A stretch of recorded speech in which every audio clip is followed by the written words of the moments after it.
Welcome back, everyone. Our third panel today is focused on the challenges and opportunities associated with the inherent interdisciplinarity of modelling and simulation methods, especially as they apply to public health problems. And that's with an eye especially, I think, to building effective teams and securing research funding.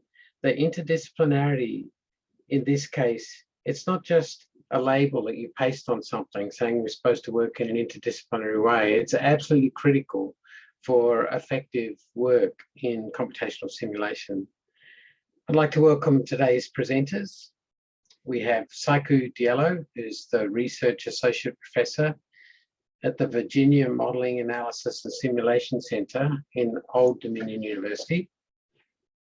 And then Kellina Craig-Hendersen, the Deputy Assistant Director for the Social, Behavioural and Economic Sciences Directorate from the National Science Foundation. And Paddy Mabry, Research Investigator with HealthPartners Institute.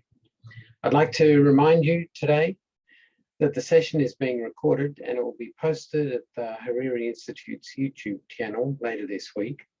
And we welcome your participation, especially by asking questions in the Q&A part of the Zoom meeting.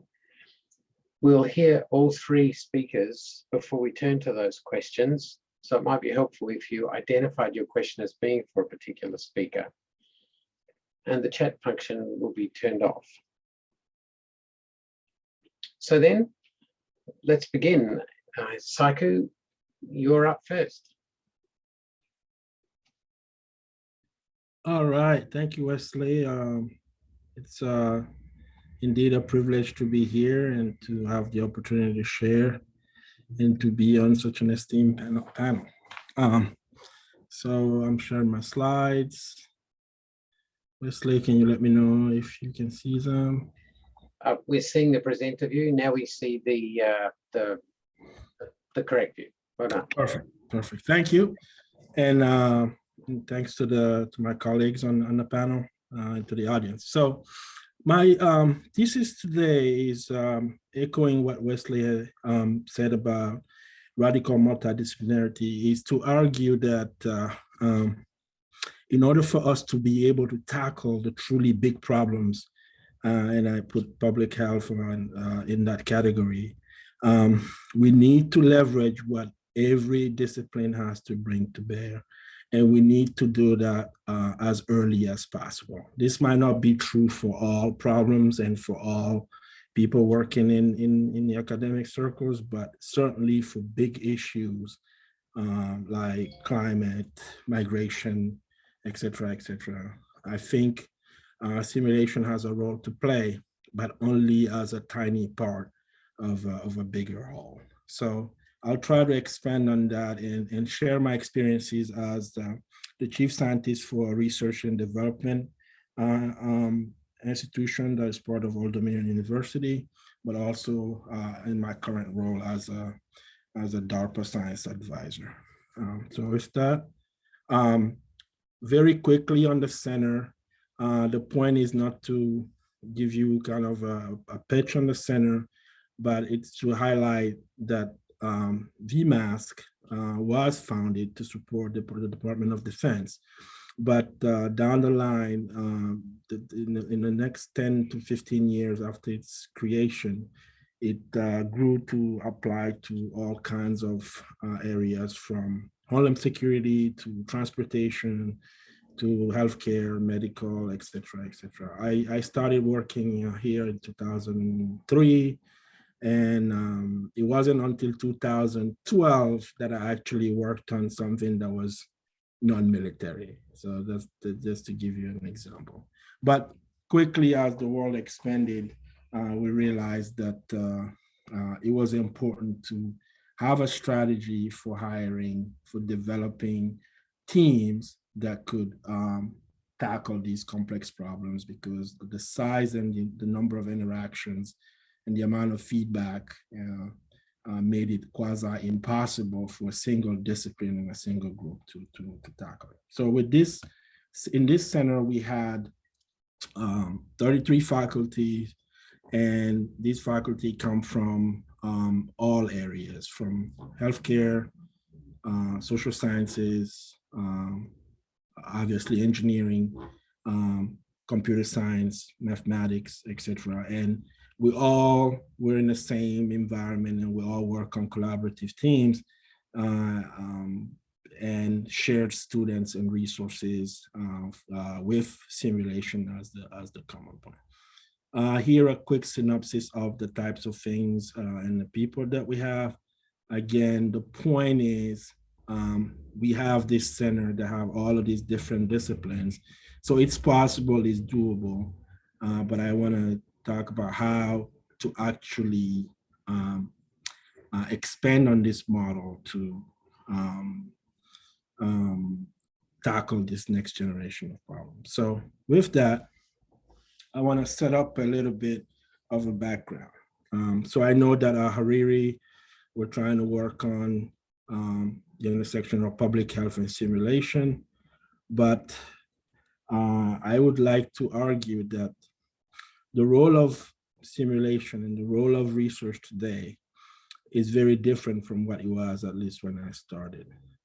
With this idea of Industry 4.0, with the technology that we currently have, with the rapid pace at which everything is evolving and changing, and the big challenges we're facing, with climate comes migration, comes food crisis, which begets, as you see, anxiety from senior leadership in different governments who then try to anticipate what the future will look like, which leads us to sometimes armed conflict, which then worsens things and makes all of our problems bigger and bigger without seemingly us being able to control anything. So in this backdrop, I'm saying that researchers and scientists are no longer, or if they have ever been, charged with understanding the world as it currently exists, which is hard enough. But I think with this, shall I say, potpourri of, or confluence of events and technologies, we are now charged with imagining the world as it will be. And as we are imagining that world, it is changing beneath our feet.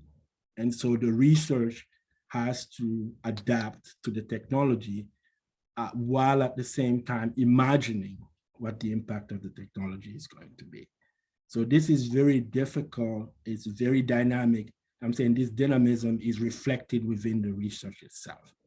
This means constant renewal and constant engagement with people who are specialists in different areas, but bring very important and critical knowledge. So already we're talking about a world that is driven by this new type of industry 4.0 with innovation, a different kind of workforce in a different physical infrastructure. Computing is different, the impact of computing, access to technology, access to devices, and the mental and physical challenges that we face in that are different. And obviously, this technology adoption relies heavily on these kind of factors. So for technology or in an environment where empirical evidence drives kind of believability, relative advantage, quote unquote, and competitivity is kind of the driving force, and complexity is the norm.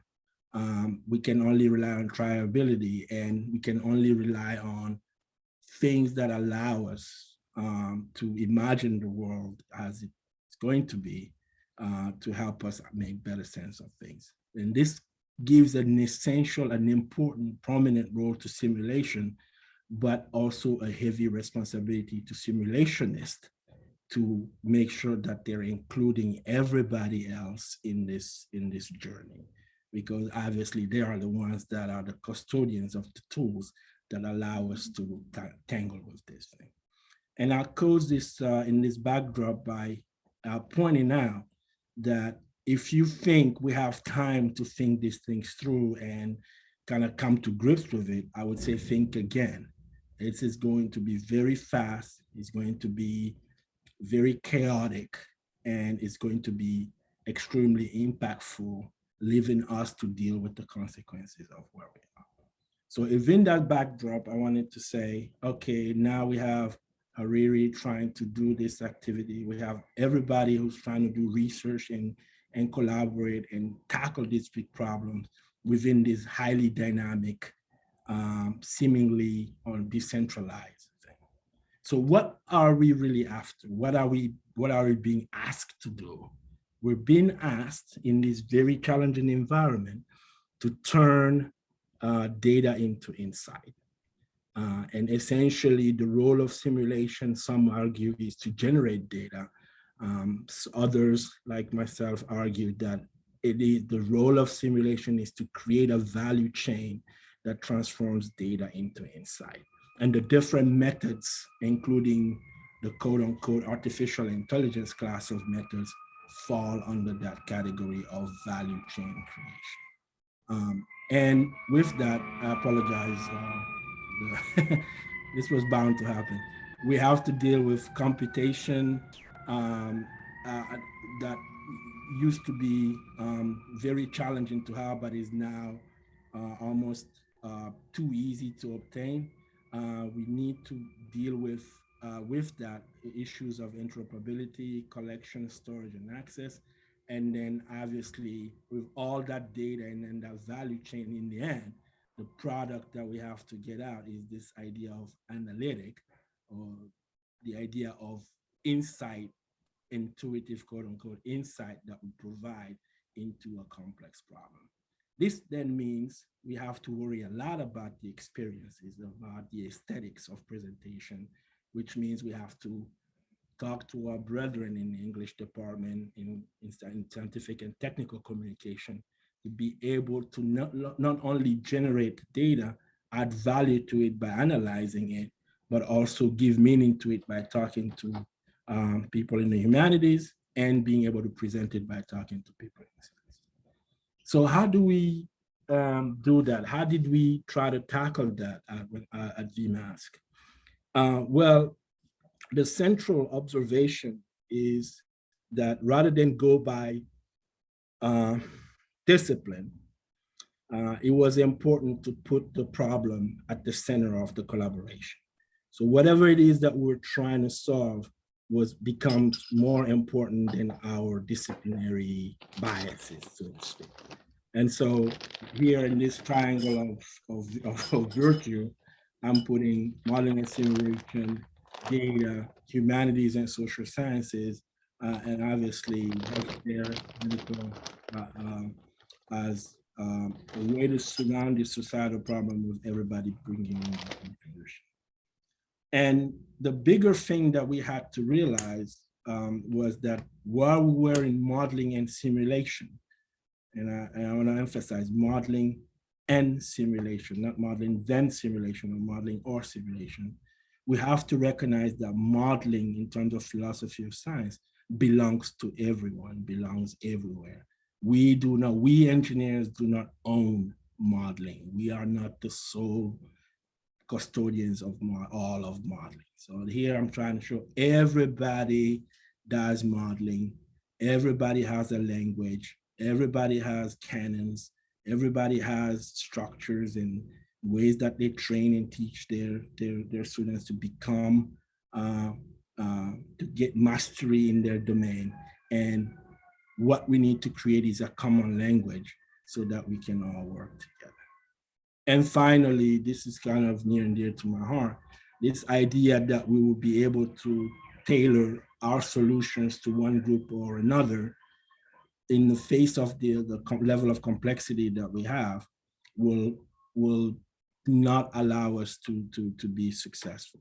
So we have to assume a spectrum, and I think the neurodiversity spectrum is really, I think, the more general way to approach this, so that when we present or when we are intending to provide insights, we keep in mind this inclusive tenet that allows us to communicate. Like, it's important to communicate our results in a way that is understandable to the audience, and understandable as in they are able to decide if it makes sense or not.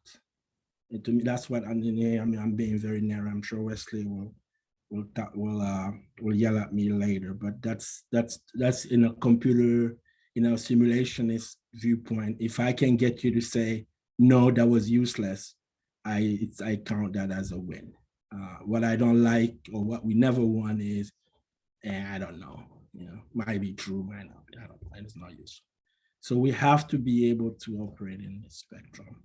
And then finally, obviously, modeling is a team effort, meaning money-wise. I'm not talking about here teaming as in just creating a team, teaming as in recognizing historically that the humanities and social sciences have not received a share of funding that is concomitant with that of engineering. So recognizing that, and recognizing the prominent roles of simulation that I mentioned earlier, is important for us, for the engineering side, to take a backseat and allow the team to sort of take what they need first before we get what we want. Understanding equipment and stuff costs money, but it's important from a financial standpoint to set up a structure that recognizes the value of all the team members. And here I'll highlight the seeking of expertise where it exists. One of the biggest dangers that we've seen over the last 20 years is, with the prominence of tools such as NetLogo, and I saw a tutorial on AnyLogic and so on, there is a tendency of non-simulationists to pick up the tools and use them, which is great, but then believe that they automatically have become expert. Similarly, there's a tendency from engineers in our side to substitute their personal experiences with actual scientific knowledge, which is also very dangerous. And that's where that respect comes in, and the ability to create a common language where we can listen to each other and communicate what it means to work together and understand the disciplinary processes that people encounter. So how do we put this in practice, right? How do we, all of these kind of high level ideas, how do we put them in practice? So as a chief scientist and the director of research, what I promoted, or what I put together, is this hire, empower, promote framework, where we tried very much to get collaboration going at the earliest levels possible. So that's freshman level. At freshman year, we'd like to have as many people from as many disciplines as possible working on a problem that is big enough to unite everyone, because it's important, because of its saliency. And so the way to do that is to, one, in the way that we wrote proposals, we accommodated a lot more graduate, undergraduate students without necessarily tying them to our disciplines. So we'll say we'll have 5 graduate students, or 5 GRAs, or 3 GRA, or 6 GRA, or 2 PhDs, but we don't say that they come from engineering, which allows us to open the aperture and actually go get students.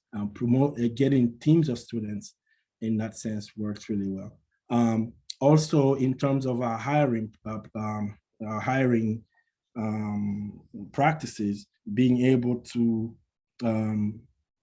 create an environment, like a mission statement, for people who are not typically in the simulation fold, to allow them to see a pathway, not just hire them and throw them to the wolves, but hire them, put them in different teams, allow them to develop a research portfolio and grow within their research portfolio, while giving them the technical support that and the ability to implement their vision.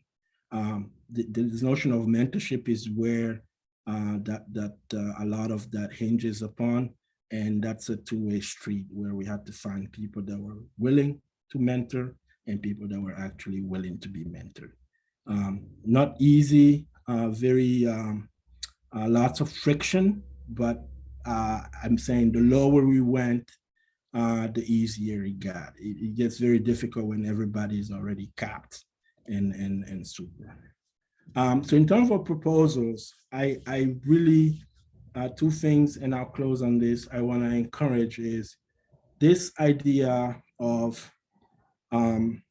getting a balanced team of experts, a team of equal in a proposal, being able to speak to all the disciplines that are brought to bear on the problem.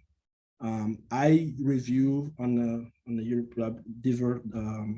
diverse set of proposals on different groups, and I'm always struck by how many teams propose to do something in simulation. They don't have anybody, they don't even know what that means. They just think it's one type of person. And vice versa, a group of simulationists will try to do something and they don't have any engineer or any expertise in the domain that they're actually tackling. My latest project I worked on before coming to the government was on organ allocation. And there, I saw really a beautiful mix of data scientists, statisticians, biologists, simulationists, but also social scientists on the policy side, managers that all came together to make the thing work. And finally, in the proposal itself, there are three aspects that I think are important in terms of being relevant, proposing for a simulation or for a proposal that includes simulation. It's not sufficient to just have the simulation part and say, hey, I did all my checks from a simulation standpoint. It's also important to engage the target audience, in this case, public health professionals. So it's always important to show that whatever work we did from a simulation standpoint has some basis in empiricism. So there's some way that we can show that from observations, we have something that is close enough. But that's usually something that is covered, but it's not sufficient, right? We also have to show that within the existing canons of public health, or within the existing agreed upon or accepted practices, our models are congruent, are showing results that either confirm or add more specificity to what we already know. So there has to be some value add other than we did it and it's cute and look, nobody else did it this way. And finally, we have to tackle problems that are relevant to the community, right? To the public health professionals. And that was the same for the organ donor. They have problems that they're struggling with that they cannot tackle with the current methodologies. So it's important to go after those problems and try to add, again, value by showing that there is a way we can attack things that is not currently possible with the current set of tools. And finally here, I always close with this Sheridan and Verplank idea, because simulation is thought of as a level of automation. And I found that every time I have a discussion about simulation with a non-simulationist, they immediately think of level 10. So the computer decides everything and acts autonomously. And that's not the role of simulation. That's not, most simulations don't do that. So really, at most, what you would like out of your simulation is a level 3, level 3 or 4. Now, you might want those other levels, but that becomes dangerous as you go up, has ethical implications, of course, blah, blah, blah. But at this point, I always like to say, like, the simulation is not there to decide for you. The simulation offers a set of decision actions. It's help you think. You, the human, still have to do some thinking. And whatever we design has to fit within that paradigm. With that, Wesley, I yield back to you. I hope I didn't go overboard with my time. Thank you so much, Saikou. That was splendid. I think we've gotten a very rich and broad perspective on what we're trying to do here in simulation modeling and public health. Thank you very, very much. Let's go now to Kellina Craig-Hendersen. Okay, thank you. Thank you for the time and the opportunity to speak with you. I have some slides to share, which I will begin doing now.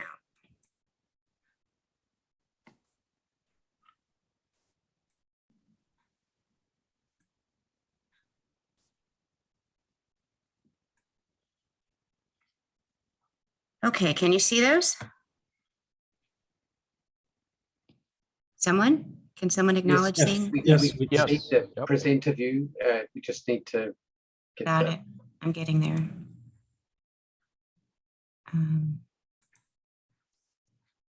presenter view. Yeah, just swap screens, I think. Display settings, switch presenter and display view. Here it is. Yeah, I'm sorry. It always takes me a moment to. Here we go. Is that visible? Perfect. Yep. Okay, great. Go ahead. Super. Thank you so much. So as our host said, my name is Kellina Craig-Hendersen, and I'm representing the National Science Foundation. I'm going to speak in a somewhat different vein than our previous speaker and give you a sense of some of the funding opportunities that are available at the National Science Foundation, specifically focusing on the social behavioral economic sciences, because I guess that's where perhaps you'd find the greatest likelihood of programs and opportunities matching your interests in simulation and computational science. There are some other directorates for which your work would probably fit, but this is the perspective I'm offering you today as I represent the Social Sciences Directorate at NSF.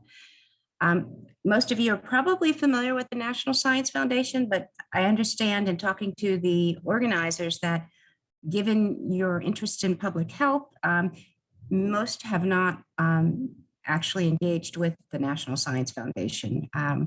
And so this is a smaller federal agency, and our mission really is to support basic fundamental research. And as you can see on this slide, I put a couple of details about our annual budget, which is relatively small compared to some other federal agencies, certainly compared to DoD, Department of Defense.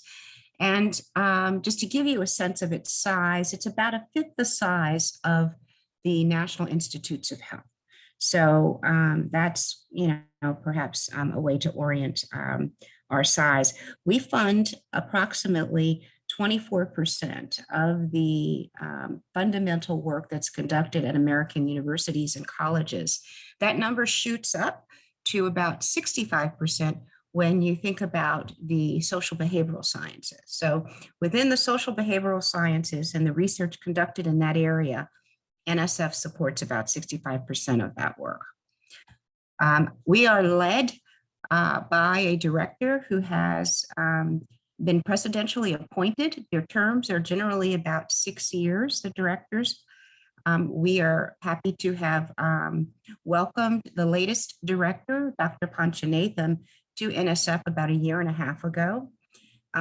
He governs the foundation along with a board that also consists of presidentially appointed members.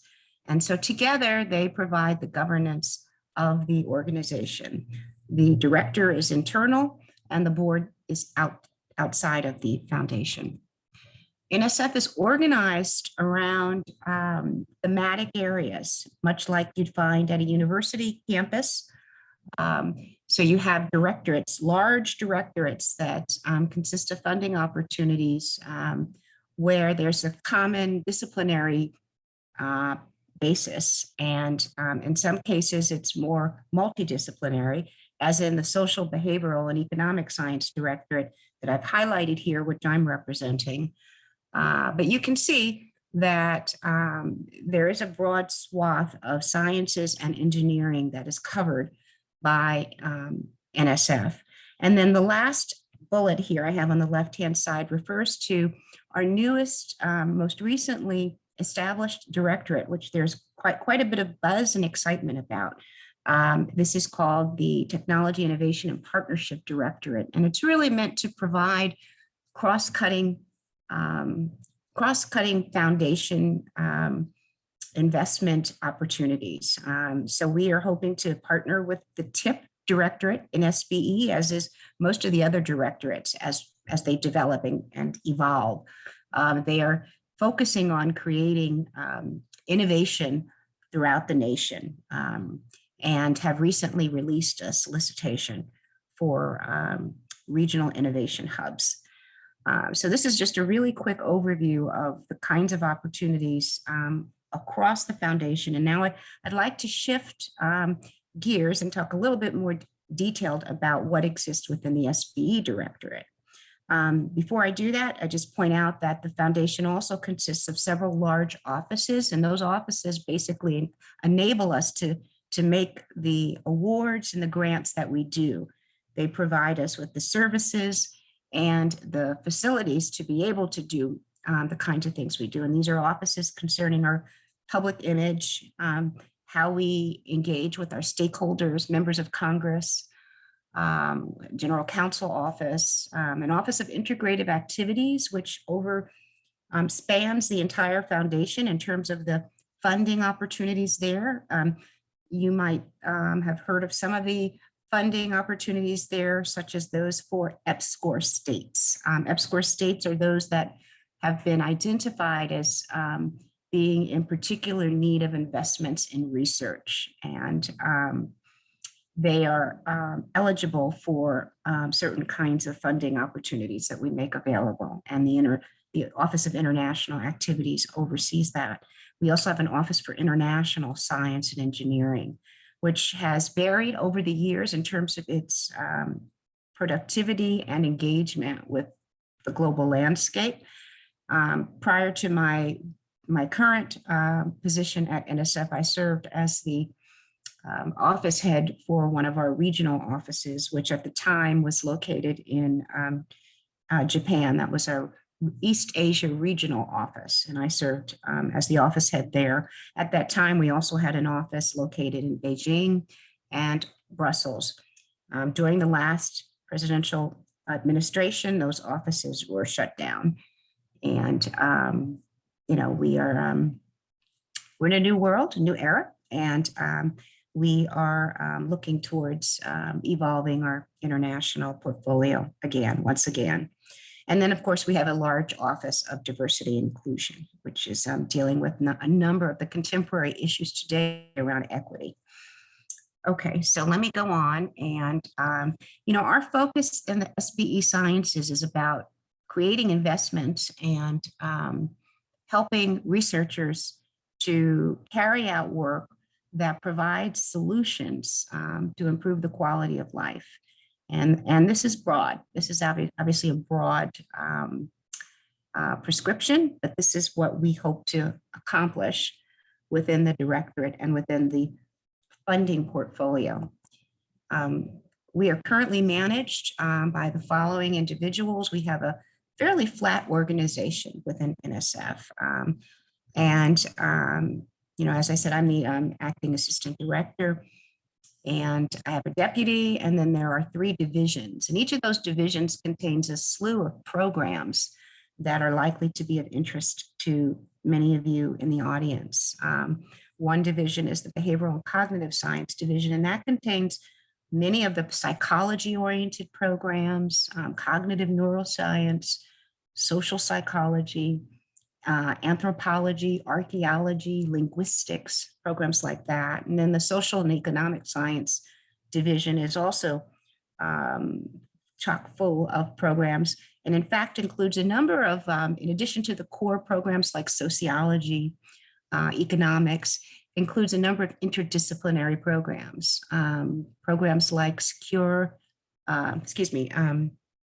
programs such as decision risk and management sciences, the science of organizations, and several other programs, law and science. And then we're also very fortunate to have as another division within the directorate an actual federal statistical agency. This is one of 13 principal federal statistical agencies that exists. This is the National Center for Science and Engineering Statistics. And it is the place that provides us with detailed analyses and information about the well-being of the STEM enterprise in America relative to the rest of the world. And they provide timely, periodic reports of how well we're doing.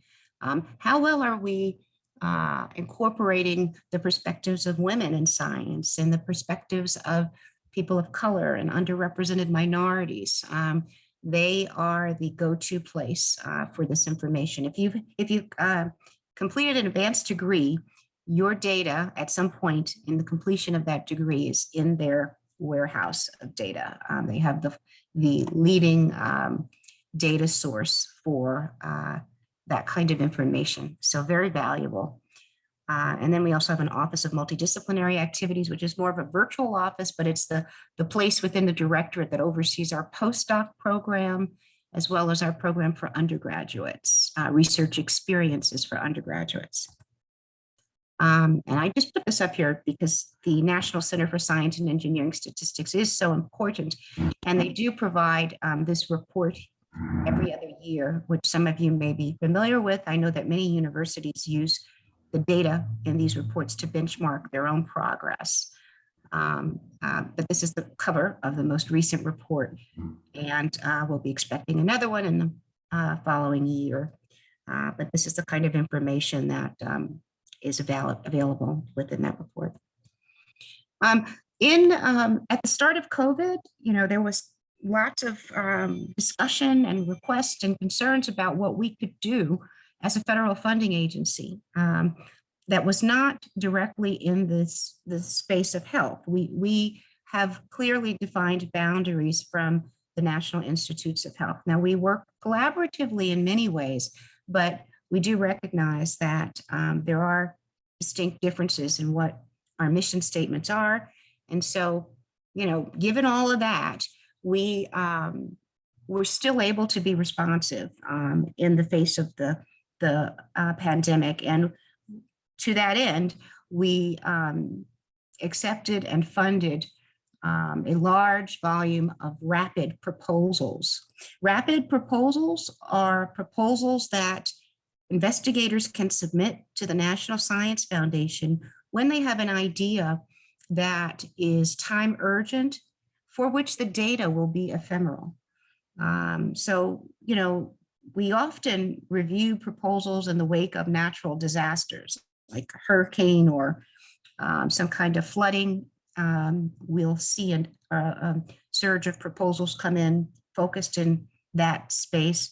But for the pandemic, we were specifically interested in supporting research that could address the challenges of the pandemic for society, for human beings across all regions. And so we accepted a large volume of proposals and provided awards in the amount of almost $10 million extra, and received extra funding under the CARES Act. And so that combined with our own regular appropriation enabled us to make about 200 awards within our directorate. This is just the Social Behavioral Economic Science Directorate alone, addressing the pandemic. And so they ranged, as you can imagine, a variety of different types of topics that social scientists were exploring or proposing to explore that had to do with the COVID-19 pandemic.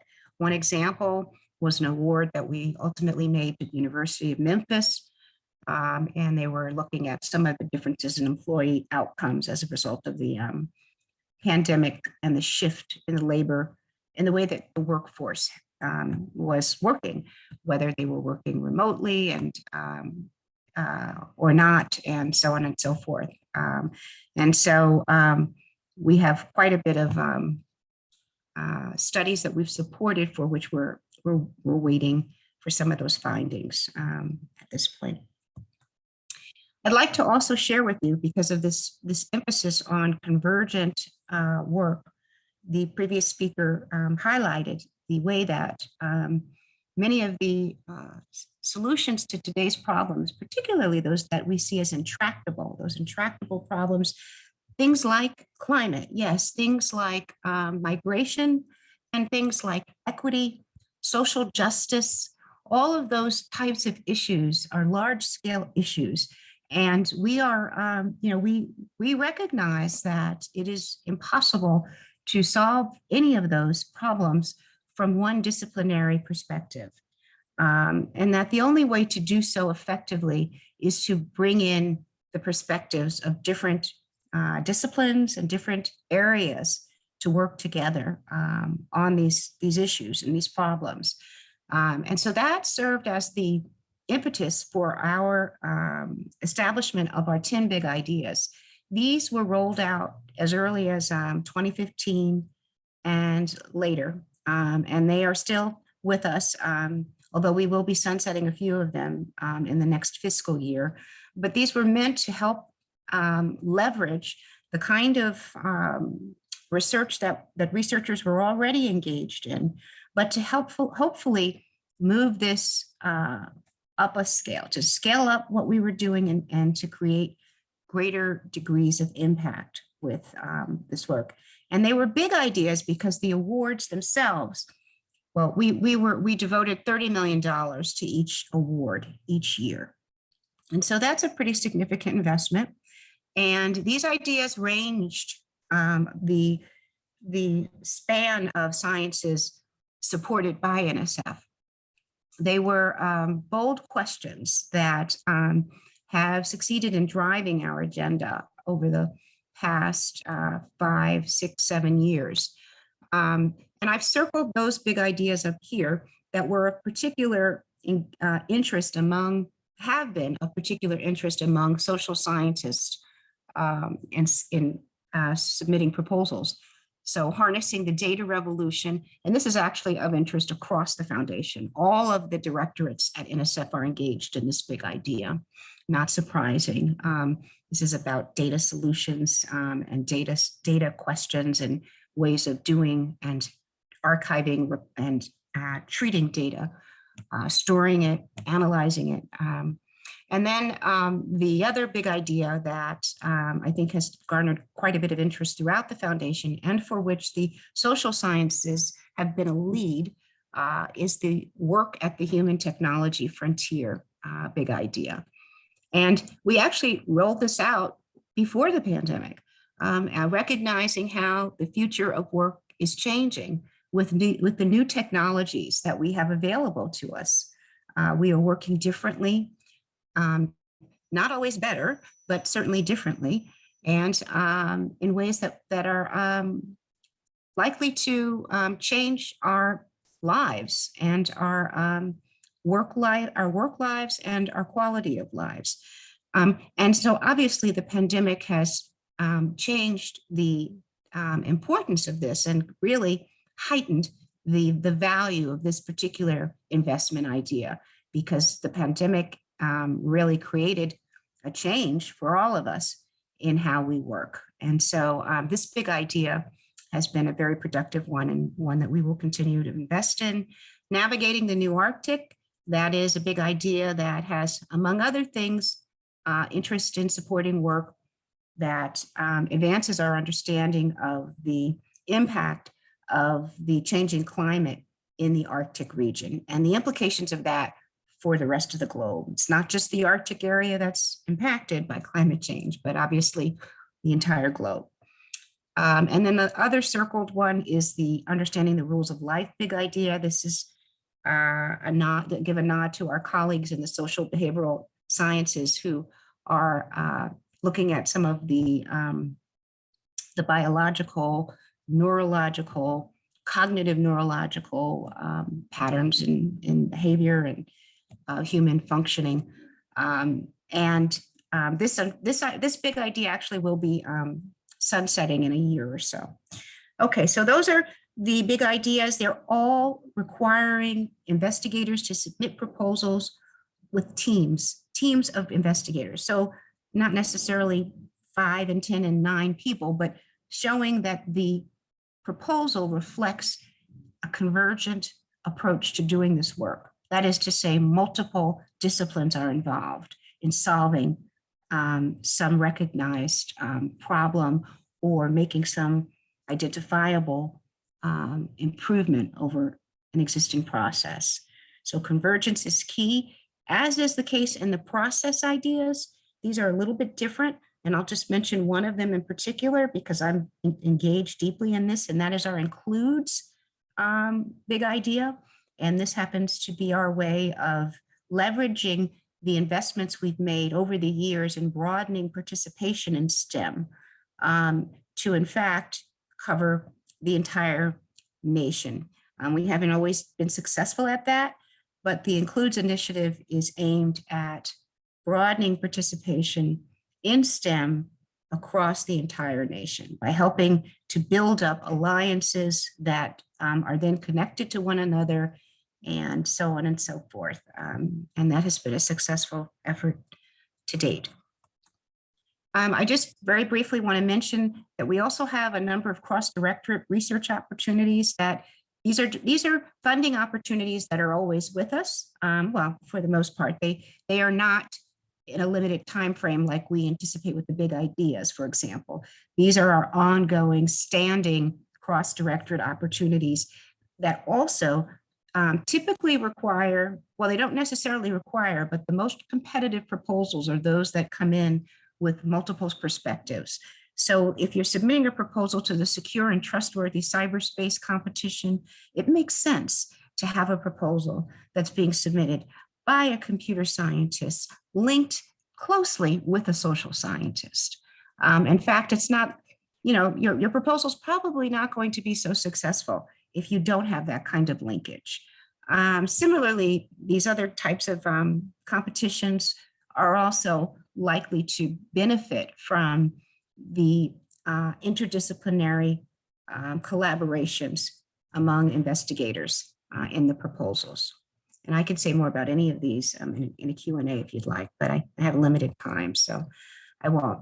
The last thing I'd like to mention in detail has to do with the SBE Directorate, and it's with respect to a funding opportunity that we established just recently, and it's called Build and Broaden. And the focus of this funding opportunity came out of our self-awareness and critical examination of our funding portfolio, which we recognized was sorely lacking in terms of the diversity of institutions represented. That a majority of the institutions that we funded in the SBE Directorate were R1 institutions, research ones. And, that doesn't say a whole lot about distributing the resources equitably and broadening participation. And so with that in mind, we established Build and Broaden as a way to specifically encourage proposals from minority serving institutions, as well as partnerships between minority serving institutions and R1s. And so this is in its second year. That last year was a very successful year. And this year, we are at the point now of actually reviewing the feedback that we've gotten. We've had panels that have met, have reviewed the proposals, and we're about to make awards for this second year. And the awards have, spanned the gamut in terms of, in some cases, the awards have gone to singular minority serving institutions, but I think more often they've gone to partnerships where minority serving institutions have paired with one another or with R1s. And so this has been something that we see as a very timely opportunity to fulfill the administration's goals in terms of equity and in terms of broadening participation for our STEM enterprise. We are in a bit of a pickle if we don't do more to broaden participation in STEM in terms of the global competition and where we are as a country in terms of who participates in STEM. So we really do have to take extra efforts to do more. And this is one effort aimed at accomplishing that. Lastly, I said that was my last thing, but this is my very last, I think, substantive slide. I wanted to just give you a sense of the remaining kinds of opportunities that exist within the foundation, across the foundation. So within SBE, the directorate I'm representing, but also in every other directorate, whether it's engineering, geosciences, biological sciences, there are opportunities that enable investigators to submit proposals for graduate research fellowships, for teacher scholarships programs.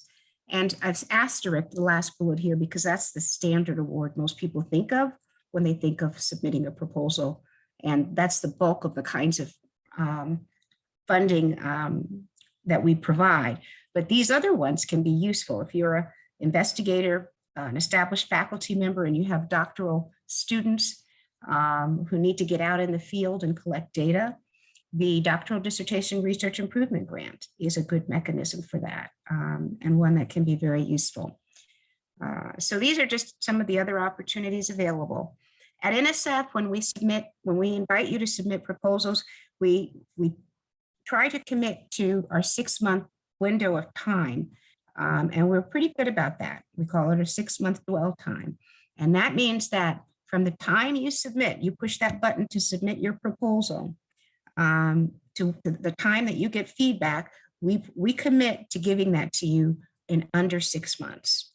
Now, if it's taken longer than that, you definitely need to be contacting someone. But for the most part, I think most investigators can attest to getting feedback in 4 months or so. And this is just an overview. It's busy, and I don't expect you to know or memorize it, but it gives you a sense of all of the stages by which the actual proposal goes through when it is submitted to NSF. And it goes through a variety of reviews. And the thing that I think distinguishes the NSF review process from that of our sister agencies like NIH, for example, is that the program director has quite a bit of autonomy in making decisions. And the program director at NSF can go against the panel recommendations if they see a reason to do that.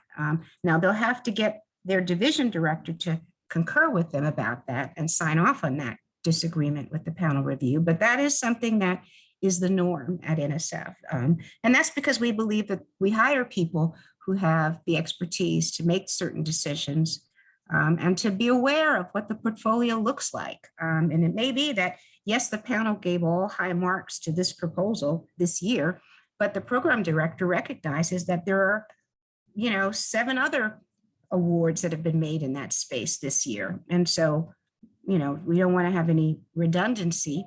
And so that's an example where a program officer might decide to go against the panel decision.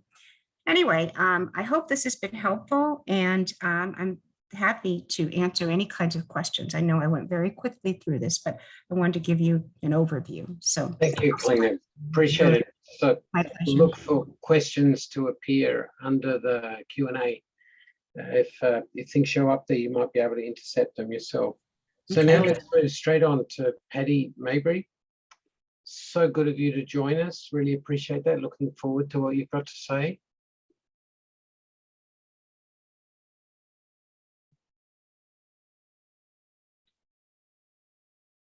Is Patty with us? I've been saying, can you hear me? But no, oh, no, of course you couldn't, because I had my mute on like a very good citizen, so I wouldn't interrupt anybody.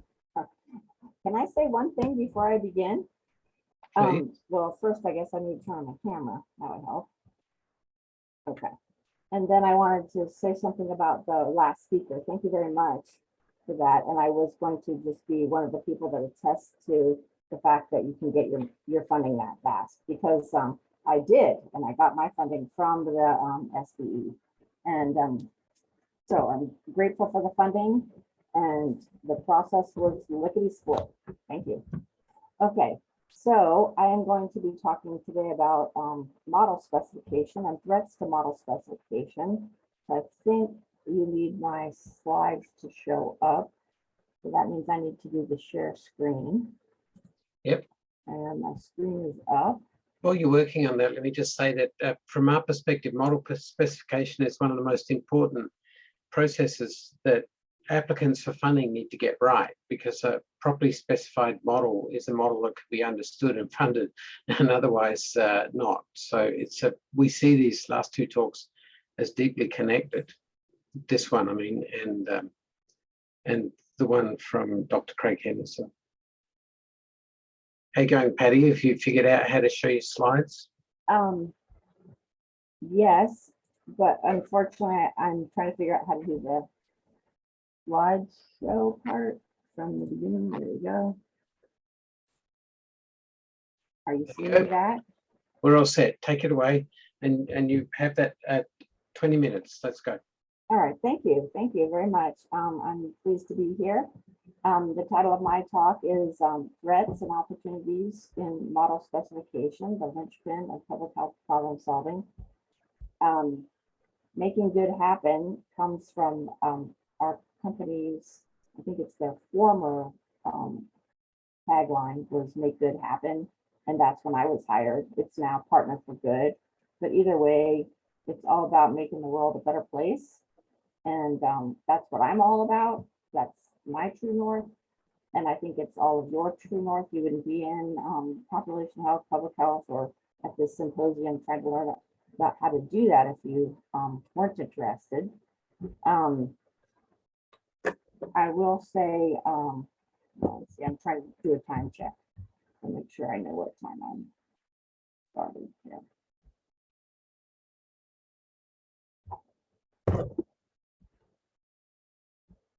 So the background and the context for the work that I do here at HealthPartners is we make good happen through using a learning health systems approach. We are a nonprofit and we are an integrated healthcare system. So we have health insurance for our members. And I can't remember how many million there are. I forgot to put it on the slide, but we do have health insurance that we provide, as well as health care. The members can either be served by us or elsewhere, and we can serve patients who don't or do have our insurance plan. We have two overlapping populations there. The HealthPartners Institute, we're closely affiliated, but we are a separate child organization of the parent HealthPartners.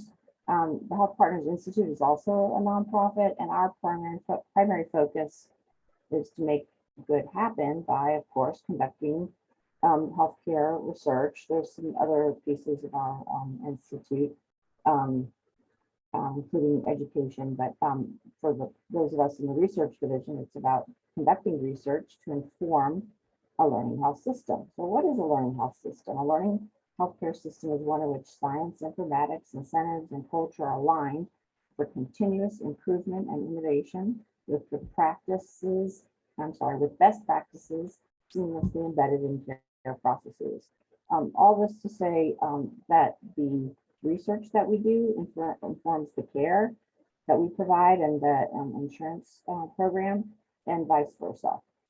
And I think that has a lot to do with what's been said today as far as the perspective and being an evolutionary one, and you'll see that it's part of what I'm going to be talking about.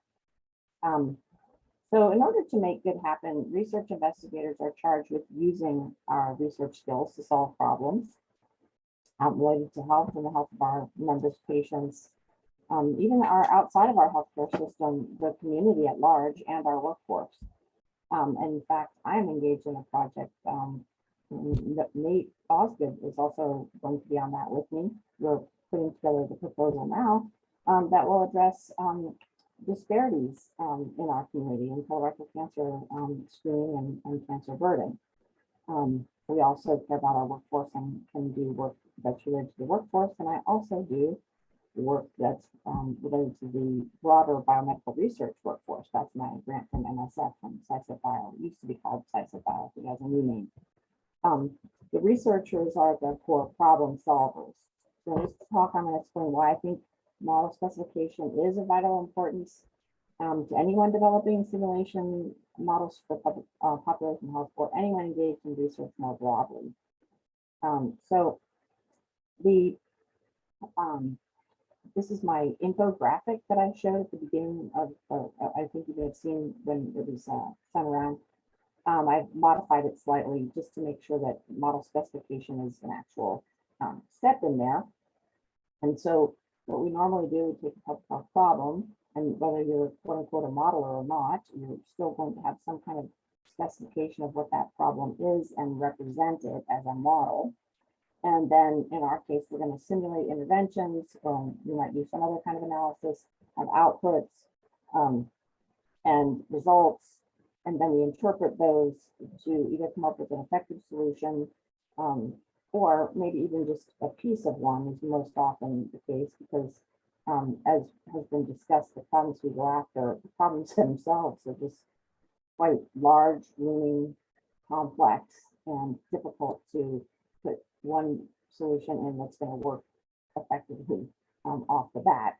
But then we use our learning opportunity from whatever the results we got and feed it back and re-specify for the next go round, right?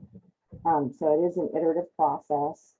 And the things I'm going to talk about today are the model specification and the threats to model specification. So I'd like to begin by talking about problem solvers and problem solving. So I have an exercise for you. Type in the chat quickly. Who is this? You know, everyone should know this person. This is, even if you're too young to know, you should know, because this gives you a little bit more of a hint. Somebody who uses hoses, duct tape, paper clips, rubber bands. Your neighbor? No.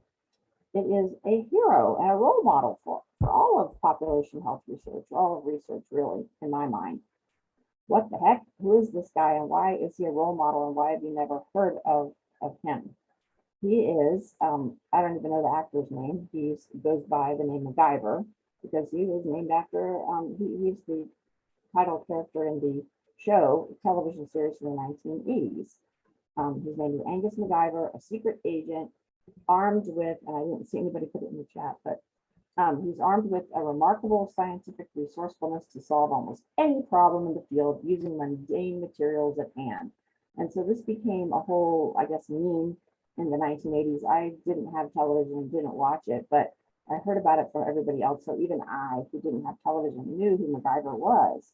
He's just famous for having his Swiss Army knife that has everything in it, just gum and scissors, whatever, and he can solve any problem that's thrown to him. In fact, at the extreme, he can do anything with just a simple paperclip. And I took the compass there because I think he would probably need that too. And I think all of us need our compass, and I'll talk about that. So anyway, in the spirit of being a problem solver, he can do with what they have. That's what I think of myself.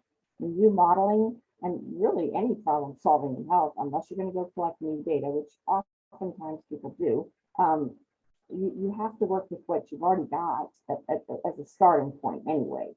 And if you can't get that next set of data that would be in the perfect world, you got to deal with what you do have. And we find ourselves in this policy space, I think, a lot, which has been talked about today by numerous people.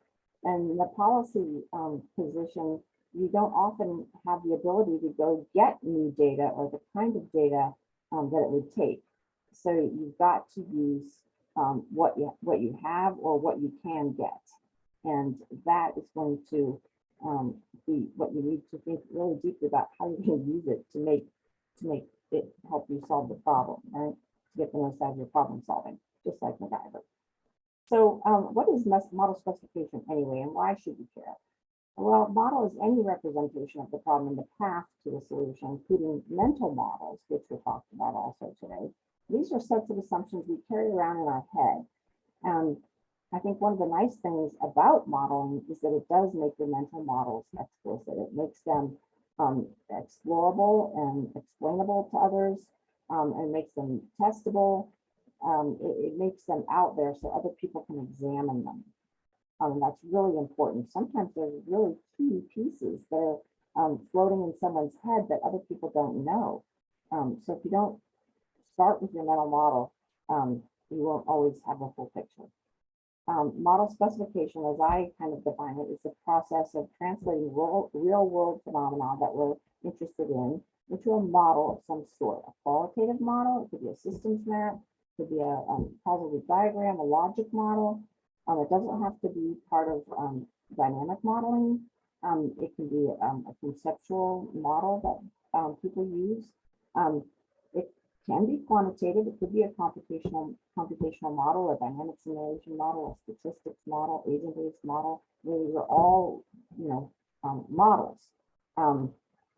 And in fact, if you really deeply think about it, everything that we do in research is an estimate or an approximation or a proxy for the real thing. I love the example, I can't remember who gave it, about the map of the world or the map of the country covering the whole country and blocking out the sunlight. So they just use the real world instead. And that's a good thinking exercise to think about that.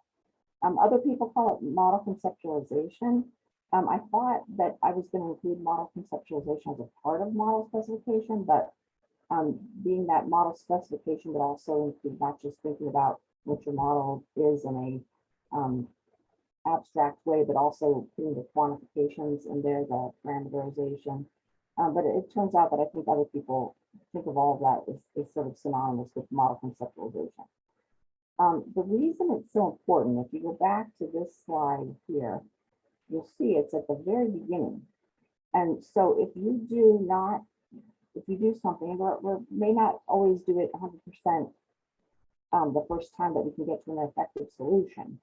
But if we don't do it, maybe adequately, we're going to run into many, many problems because everything else we do follows from this. And that's why we heard Anna say today that the model specification is, I believe she said something like transformational, and it's the most important part.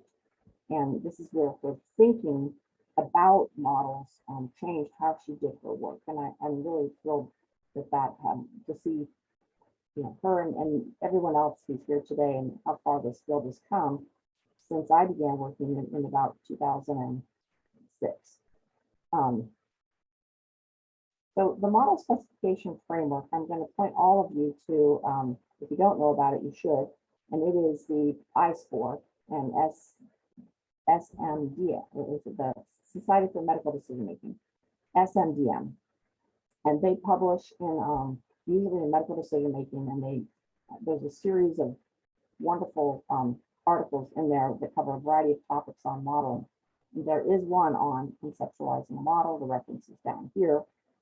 And I'm trying to summarize it in one slide, but really the basic idea is to consult widely. We've heard that from many people about diverse perspectives to be included today, and that's definitely a theme that's in my talk as well. So you can see how important that is to identify key uncertainties and identify, I meant to say, and develop a written statement of the problem, so that you have your mental model out there and other people's mental models, and the objective for the model.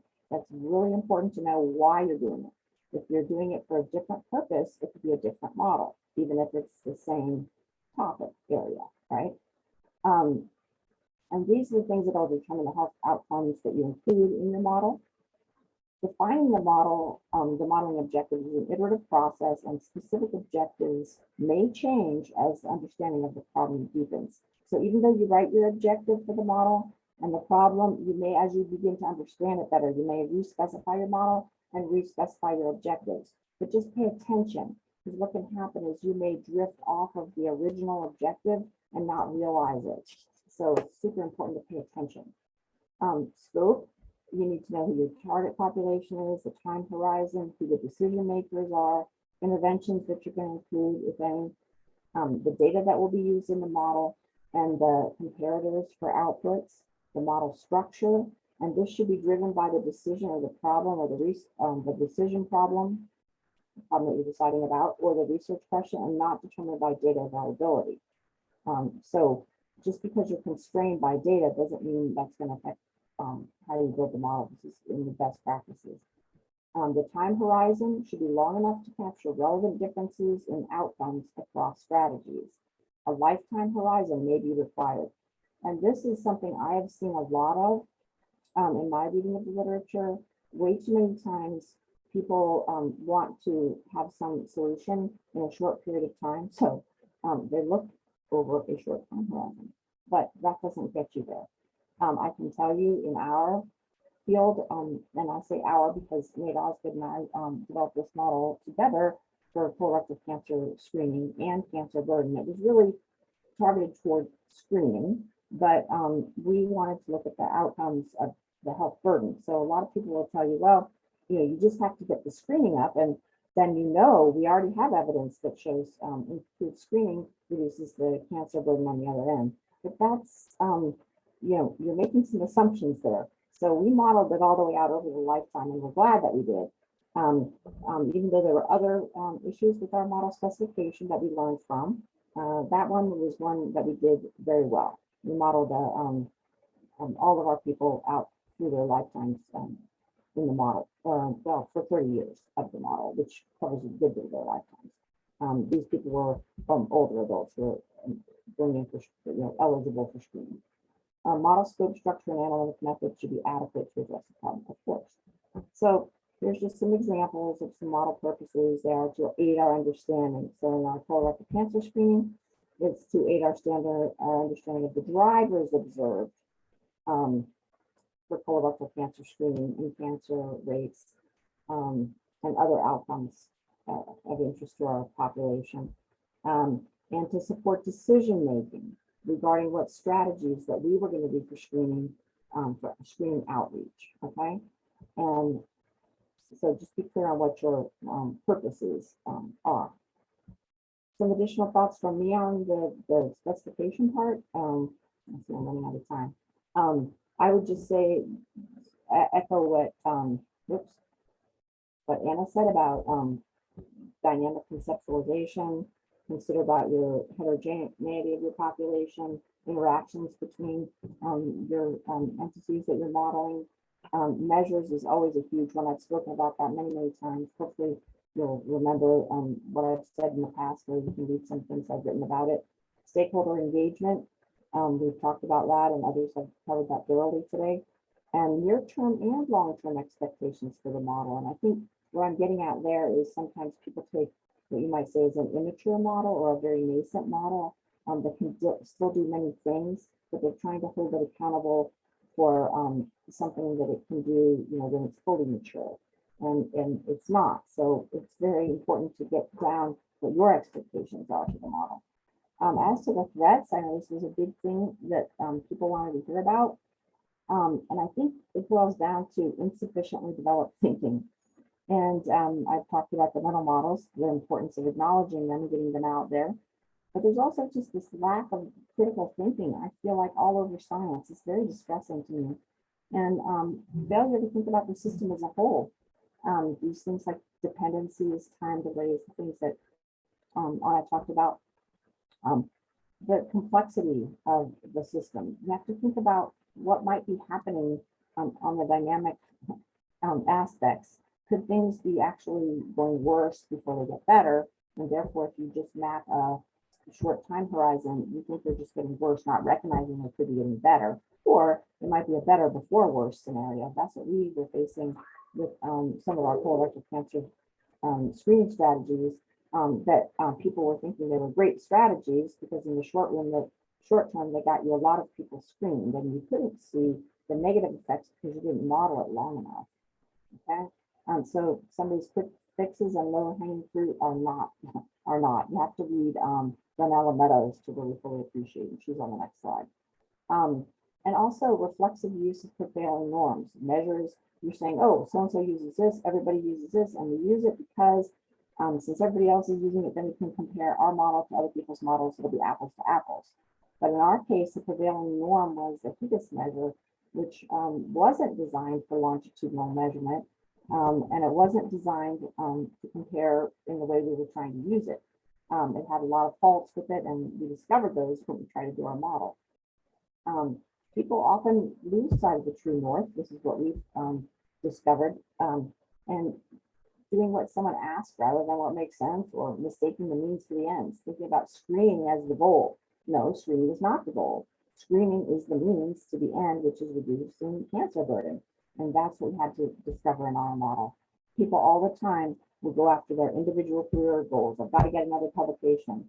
Those are the things I can't stand it when I see it and I have to review it, but I do review them, and I tell them you need to be thinking about how you're adding to the literature.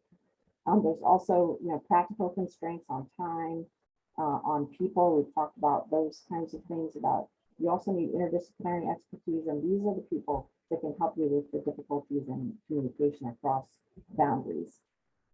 Other threats, I would say mainly a sheep mentality, reluctance to go against the norm, letting the perfect be the enemy of the useful. That is throwing in everything but the kitchen sink into your model, over specifying it, you know, paying attention to maybe what's in a funding announcement or a practical constraint, and bending and twisting your research like a pretzel until it's no longer useful or no longer impactful. Remember, any threat to model specification will ultimately threaten your impact on population health. And how can we get around this? I would say practice critical thinking. You can study system archetypes, and those are listed here in this article by Bronze from 2021, but others have them too, and he lists several, Wolstenholme and others on his site. There's Places to Intervene in the System by Danella Meadows. That's wonderful. Good stuff. You should read it. It's down here. Practice this thing that Scott Page, I added this today, the positive census. Adapt a learning attitude. This is a big one. You've got to embrace and change your thinking. Be open to critique and adopt an iterative evolutionary approach to your work, as opposed to I have to have something that's going to do it all at once. Okay, we talked about these things about the Viver, True North. Self-reflection is a great tool to help you find your true north. Be patient, be persistent, and be brave. And this is what I've had to do, is this one I'm struggling with, because I have to go up against the norm and say, this isn't the measure that's going to work here. So we need something else. I guess I have to invent it. And I would say just teach these things, teach about the role of model specification, try to promote a culture of critical thinking, stand up for this learning mindset, make it okay to shift the established norms into a more useful direction, or that we're learning here, not that we have to predict all the time. Okay, so just a summary. I think I've almost hit the mark. I'm a little over, but thank you very much. And I do have resources for anybody who wants to do extra things, like at Nate's, and then a nice system science series that I did from NIH and article that I have. So thank you. That's brilliant. Thank you, Patricia. That's wonderful. I sense the presence of so much experience condensed and consolidated in this presentation. It's just wonderful. Thank you. Now we have a few minutes for questions here before we transition to our conclusion. I don't see any questions in the Q&A at the moment, but I have questions for various folk. If I could, okay, there's a question already from Colette. Why don't we start there? Colette, do you want to unmute and ask the question since you're in the panel? Oh, sure. Thanks, Wesley. And thank you, Patricia, for a great talk. I was just wondering, it's a minor point, I think, but if you could clarify the model specification from the model itself. Yeah, hopefully that's somewhat clear. I think when you describe model specification, you'd mentioned it could be a qualitative model or quantitative simulation model. And so I was just wondering if you could parse those two. Well, I guess for me, model specification is the process of building your model. And so you have to really be careful and do it in a very thoughtful. That's why I have the critical thinker on my slide. You have to be super thoughtful about it, because every decision you make about things like scope, what are you going to put in, what are you going to leave out, or things like how, what dynamics you will capture, or what measure you're going to use of those things that you care about, for outcomes in your model, or the ways that you put your input in data, everything, all those decisions together are the process of model specification. Does that make more sense? Yes, it does. Thank you. Thank you. A question for Dr. Craig-Hendersen. You gave us a beautiful overview of your directorate within NSF and of NSF as a whole.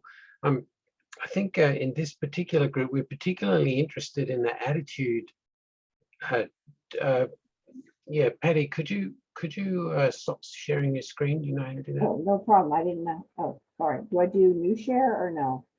Just cancel the share. Can you see how to do that? Oh, that says new share.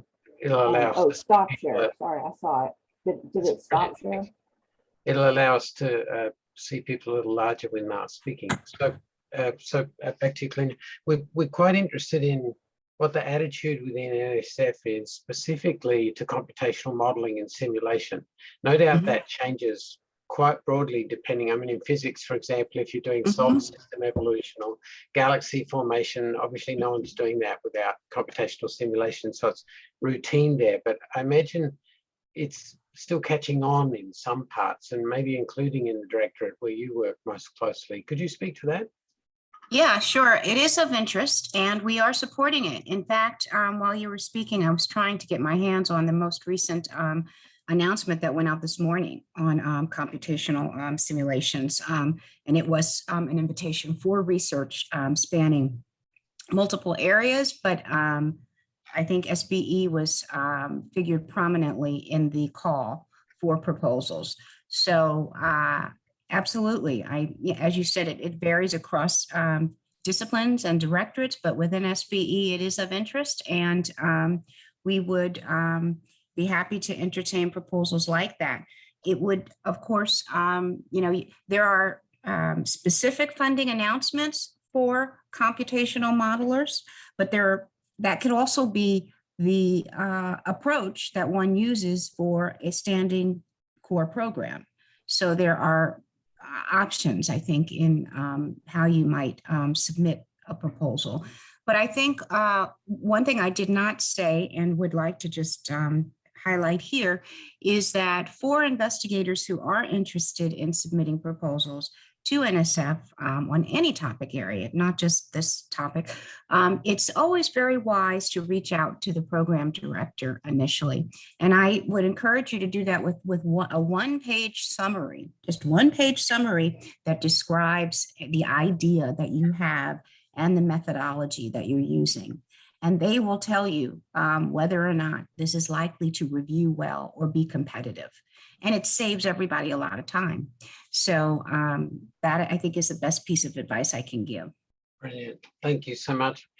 Dr. Diallo, I have a very large scale question for you. It's the simple, short, sort of brutal version of the question after listening to this picture of the way everything's changing so quickly is basically, how much trouble do you think we're in? And do you think that systems thinking, computational modeling and simulation is actually going to give us the deep wisdom we need to navigate the complexities that you tried to portray for us? Could you speak to that? Wesley, can you hear me? Yes, we're good. Yeah, so I think it has a role to play. I'm not entirely convinced that it by itself can give us those solutions. And the reason is what I was trying to say last slide is the expectation of things and the understanding of the insights that simulations do provide. I love the previous presentation in that model specification is really about a mental idea of or sort of a situation, an understanding of what the world looks like and that's what the model is representing, right? So any statement that is made within that model is fundamentally about the model. And whether those statements do correspond to something in reality or will correspond to something in reality. So after all, simulations are all about projections, right? You're just trying to look into the future, using the past to calibrate yourself. But to what extent the things that are said to be true in the simulation can be verified or can correspond to reality is a different question, because people are pesky. They tend to change their minds, they do different things, and so they never quite adhere to the way you at first modeled them. So that's kind of the first annoying part about people, but c'est la vie, we have to accept them that way. So yeah, I think the limitation is that there's a lot of promise. Obviously, you can create as many universes as you wish. You can look into different permutations of things that will never be, things that might be, things that have been that you've never observed.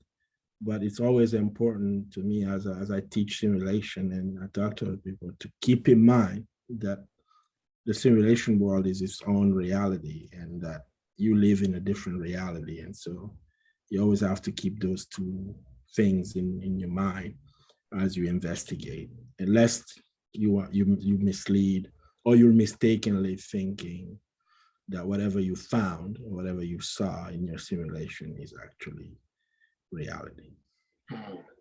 Good. I have a more positive spin, maybe. I would say that's all true. That's all true. But I do think that what we were reminded of by Dr. Osgood this morning is that, you know, there's the models are a prosthesis for our thinking, right? And so they can help us get to that deeper level of thinking that wouldn't be possible without the models. Like you wouldn't be able to see that deeper level of dynamics. And I think that when you pair that with Diallo Meadows, the 12 places to intervene in the system, and you recognize that, oh, wait a minute, the only way I'm going to actually tackle this problem for good is if I can make some changes in that deeper level. It's not enough just to kind of work around the edges. And often we hear people say, well, you know, let's just go for the low hanging fruit. And I feel like modeling can help us get to the point where we recognize we need to make bigger investments in deeper, more fundamental changes. Yeah. So it may not be the be all end all, but honestly, it's probably the best thing we got for a lot of it. Now, it's not to say we should put away any other tool, but it's the best thing we got to do this kind of work. Maybe Wesley, I don't know, maybe but 30 seconds. But I think I do agree with you. But I also wanted to. So I obviously build models for a living. That's what I do professionally. But I think it goes. The reason why I'm cautious is because it goes to the credibility, and I think for this group engaging in modeling, being I would say it would behooves us to be more cautious than the professionals and to be more skeptical about our own modeling than professionals, because they are already very skeptical about the possibilities. So I'm not downplaying it. I'm just saying for an issue of credibility, it's important to know the difference between what we see in a model, all the assumptions and everything we had to do to build the model and the insights we derive thereof, and what we recommend to a public health or to a decision maker. And that difference goes to our ability to explain and constrain our explanation to the facts of the model. So that's what I was speaking to, not that you wouldn't get any more insights, obviously you would, but you also have to be careful. Are those really insights or are those artifacts of your modeling decisions?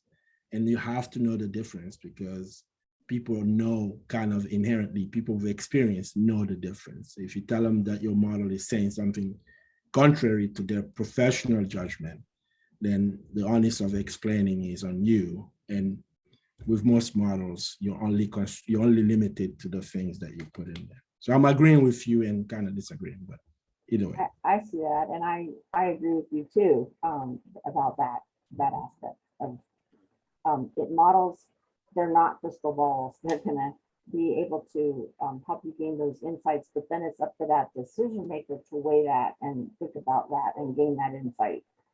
Models aren't going to make decisions for you. They're just going to help shed light on what's going on. No, yeah, and I think this is brilliant. But as you just said, that decision maker was struggling with some complexity, and here comes the model saying all these things that they couldn't do. So they tend to be very excited about what the model says, and somebody has to kind of say, it seems to be saying that, but be careful. It's not making, well, yeah, I'm agreeing with you. But from my experience, I've seen people get giddy because they got to that point. But I'm absolutely in favor of modeling as much as possible. And so it's kind of what the purpose of my talk is. We're already doing that anyway. We just might not call it computational. And that's fine. I mean, we're already doing a lot of modeling. It's nothing different. And putting my ethicist hat on just for a minute, this distinction between the artificial world of the model and the real policy world is critical, because it drives home the importance that human beings have to be behind the decisions. And ethics is not understanding models drives the ethical point that human beings have to take responsibility and can't offload it onto a model. And they need to understand the difference themselves. A lot of education required to be able to convey a model to a policy analyst, let alone a policy maker. Policymakers almost never get into the details on these things. So it's a complicated journey. We definitely need to be able to explain that difference between what's in the world of the model and what's in the real world. Well, that's splendid. Thank you very, very much, Saikou, Patty, Kellina, for your participation today. Grateful also for the questions that have come through during the day. And remember that the video is going to be up on the Hariri Institute's YouTube channel. We're going to transition immediately into some brief closing remarks. And so to that end, I'd ask Hariri to pop up the slides, beginning at slide number 15. Could you get them up, please? And then I'll turn it over first to Brenda. Brenda, we're asking you to think back. What you've been leading this charge for the last year, and it's been an amazing journey for all of us. And then we're going to look forward a little bit. So why don't you start us off by telling us what it's been like for you and us. Thank you, Wesley, and thank you to everybody. I just want to, while I have the chance, express my gratitude for everybody who's participated today, from our speakers to those who are helping us organize, to our co-sponsors, and really to all of the participants who have asked a lot of great questions and are engaging with us and wrestling with us in these challenges. So one of the themes that I heard from our speakers today throughout every session was the importance of teams and the necessity of interdisciplinarity in the work that we're doing in modeling and simulation. And team building is a challenge. We haven't spoken to that as much, but I just want to highlight it because it underscores the importance of the institutional funding that we've received from our Hariri Institute for this focused research program to really be able to do that team building exercise and strive to overcome the challenges that we face in building teams around modeling and simulation methods. And that's been critical to launch the basic activities, the basic interdisciplinary activities that are necessary to bring these methods to bear on public health. And thinking about some of the things that our speakers have said, we have this need to draw interest to the method from those who are in public health and content area and subject matter experts. And we also need to bring the method to the domain of public health and really compel people to the opportunities that are available in wrestling with problems, population health problems, public health problems that can be afforded to people who are really interested in the method. So I've really been appreciative of all of the messages that we've heard about team building, and what we're trying to do and what we've been trying to do over this year is really a multi-pronged approach in drawing upon the multiple disciplines. So I want to thank everybody that we've had at BU who have participated. We have individuals from across the School of Public Health, departments of the School of Public Health, as well as departments in our College of Arts and Sciences with math and statistics, sociology. We have participants from the engineering school and systems engineering, math and statistics. And it's really been a team effort and being able to try to get movement at Boston University around modeling and simulation methods for population health. And we've taken a multi-pronged approach. We've done reading groups. We have run a number of workshops, and we've been trying to bring together people to do different research and pursued various research questions. And we've built courses around agent-based modeling. And this is just the start. And we're going to be looking to other institutions for models of how they have engaged in these team building approaches and built an interdisciplinary community around modeling and simulation methods. So I was really encouraged to hear that message from all of our speakers today, and just encourage you all to stay tuned to what we're able to accomplish here at Boston University, and thank everybody for participating in our effort. So Wesley, I turn it back over to you.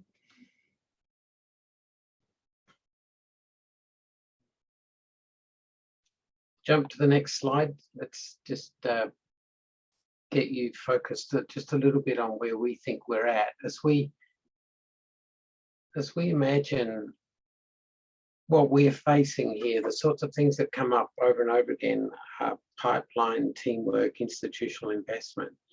So pipeline issue means, how do we get basic educational opportunities going and concrete opportunities to apply modeling and simulation skills in research projects, and making modeling and simulation skill sets available to interested researchers. It's the best way to do that has been established in other institutions, but our sense has been that it needs to be customized to each institutional setting. And so we need to think about how to do that in our case. And we have special resources in our context that might make that possible. So we've got our eye on that pipeline, very, very important to us. And teamwork too. We hear over and over again that the people working with us, they want to network to find relevant researchers who have the skills that they need. And some of them are trained to work as individual scholars, and they need to learn how to work in teams. They're not necessarily trained that way. And we also need to think about strategic team building for improving research funding prospects, which was one of the themes that came out pretty clearly in Kellina's presentation a few minutes ago. Now, we've been very fortunate to get some preliminary institutional investment for bootstrapping modeling and simulation in relation to population health at BU. The Hariri Institute support through this focused research program, FRP, not RFP, has been really invaluable. And Andrew Bell in the Earth Sciences has started teaching a class in NetLogo, an intro class that's effective for social simulation as well as for Earth Sciences type simulation. That's been a critical improvement in what we've been able to offer. We've had this reading group, which has worked very well, and there are some other possibilities as well. We just feel as though we're at the beginning. So some of the people who've been doing this before in other contexts, we do want to keep the door open so that we can talk to you and get your advice from now and then, from time to time, especially as we try and identify next steps to strengthen the pipeline and the teamwork. If you could just show the next slide. We've been impressed with the sorts of code-free simulation support tools that might be used in a first class. These are the sorts of things that Jose Padilla was talking about earlier, clouds, metaphor, and referencer. Clouds for discrete event simulation, metaphor for agent-based modeling, and referencer for trying to get rich understanding of the problem space and model specification on the table. These are the sorts of tools that are making it easier for people who don't have any programming to at least start thinking in system ways that are relevant to modeling and simulation. But that's, could you go to the next slide, please? But we actually have to go further. That's what we would think of as a low capability modeler. They're just getting started. And when you've got low institution buy-in, a professor can start a reading group and get people to that point. If you've got moderate institutional buy-in, then you can have a course module on simulation methods taught by an adjunct, say. And if you've got a high institutional buy-in, then you're talking about a single course on simulation without programming taught by an existing or a new professor. And if you want to get modelers who are beyond that, you're going to need to get into coding. And at that point, you've got a range of possibilities that stretch all the way up to what we were able to do thanks to Andrew Bell with a single course on simulation with programming from an existing or a new professor. To get modelers with high capability, that's that bottom row there. In those cases, we need to have sustained mentoring. We need to have professors who are expert in the techniques, not just subject matter experts, but also in computational simulation itself. We need to have people who are trying to get better working on research teams. And of course, we also need a sequence of courses on simulation with programming by existing and new professors. We're hoping to move Boston University to the point that we can have that type of organization and that type of institutional buy-in. And from our perspective, the focused research program that we've been funded by this last year has been critical in getting us started and hopefully moving us in the direction where we can unleash the virtues of modeling and simulation for researchers in all kinds of parts of the university, particularly people doing publication health. So move to the next slide. Thank you once again. Brenda worked through this already. I'd just like to repeat our thanks to the FRP community, the people who've been working with us all year. To the panel speakers, you've been wonderful. You've spoken to the heart of the issue that we asked you to address, and you've given us tons to think about. The panel moderators, Patricia, Jonathan, Colette, Gregory, thank you so much. And the Hariri Institute for Computing, of course, which has funded this venture, and the co-sponsors that were mentioned at the beginning, and you can see them listed there on the slide now. The School of Public Health, the Faculty of Computing and Data Sciences, and particularly its initiative in computational humanities, arts and social sciences, the Goldman School of Dental Medicine and the Center for Innovation in Social Science on the Charles River campus. And finally, if you enjoyed today's event, please feel encouraged by me, by Brenda, by all of us to connect with the Hariri Institute for Computing. Sign up for the newsletter, follow their social media channels. There's an awful lot going on that goes well beyond what we've been talking about today. And thank you so much for attending and for spending some time with us. Make use of those recordings and see if you can't enhance your own understanding of modeling and simulation in your educational and research efforts going forward. Thank you all. Thank you, Hariri.